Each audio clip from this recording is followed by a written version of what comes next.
Welcome back to part 4 of the topic of transitions. As I've said in the past, we're spending this month looking at what is a transition, what parts of our lives are in transition, how do we transition well, and so on. So we've been using William Bridges' kind of transition model. And the first phase, he says, that everybody goes through is the endings, the loss, the letting go stage. And that unless we acknowledge those, we're really not going to transition well. And obviously you can have feelings of anger and hurt. For some people it's betrayal or frustration, depending on what's going on.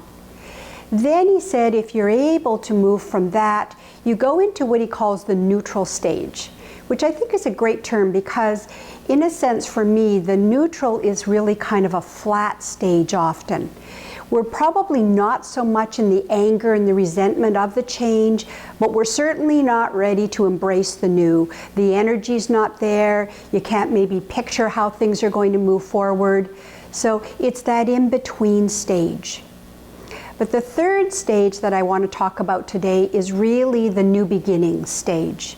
If we've allowed ourselves to honor what have been the little endings, the losses, the changes, that it is a process and we've had feelings about it, if we're able then to acknowledge that, there'll be a point, just like with a plant, that new growth, when suddenly you can feel inside there's a little bit of energy, a little bit of willingness, a little bit of looking to that, okay, how are things going to work here?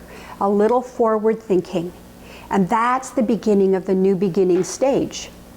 I think one of the things he says that's so useful is that's not something you can rush. You cannot force yourself to be excited about new beginnings. But I think it's a little bit like you can lead a horse to water, but you can't make them drink. But the extra part that I didn't know for years was, but you can salt the oats. So how do we salt the oats? How do we help our system want to look forward, want to embrace what's new? And I think the most powerful thing we can do is to use our thinking in a way that is supportive to this. To begin to let ourselves imagine, not locking it in, not saying we're committing to anything, but start the imagining process. If I was able to embrace this, how would I be? How could things be different? Where could the pluses be? What could the benefits be? What could I gain? What would be enriching out of this if I was able to start to see the opportunities in whatever has changed? And so allowing ourselves to use our thinking and our mind in that way is very powerful. Last time I talked about this whole idea that we have, in a sense, an imaginary quality world photo album in our mind of all the things that have been need satisfying. And the key with that is the concept of updating. If we're willing to let that photo album update, if we're willing to let ourselves see our children getting older, our relationships changing, our change in job or home, even a name change. I know a woman who changed her name and it was a very powerful transition for her. Yes, she made the name change, but the transition represented an enormous process of growing, of who did she really feel she was on the inside, and her desire for her name to reflect that.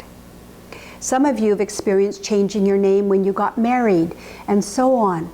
You can do the action, but how well did you do the transition? How well did you really embrace that? That's the question. And so as we look towards the future, as we look at new beginnings, January, the first month of a new year, what are the things that you can be looking forward to in terms of these areas of transition? So I encourage you to take some time to just brainstorm, imagine, let yourself just fantasize possibilities. What would I like for this year? One of the things I think I'm really interested in is how do I age well? I saw my mother age and she did a remarkable job. At 77 with Parkinson's, she had a hole-in-one on the golf course. was a fabulous moment for her. How do we age well? How can I support myself in being as vibrant, as healthy, as flexible, as sensuous and sexy as I want to be? To transition into that is going to take some thinking. And it's one of the things on my list of, I want to spend time thinking about that Lynn that I want to really nurture and support. And so I invite you to think about, what's the you that you want to nurture? Is it more intuitive? Is it more spontaneous? Is it more playful? Is it more brave and courageous? Is it more productive? Is it more follow through, accountable, I do what I say? What is it and who is it that you want to be in this next year?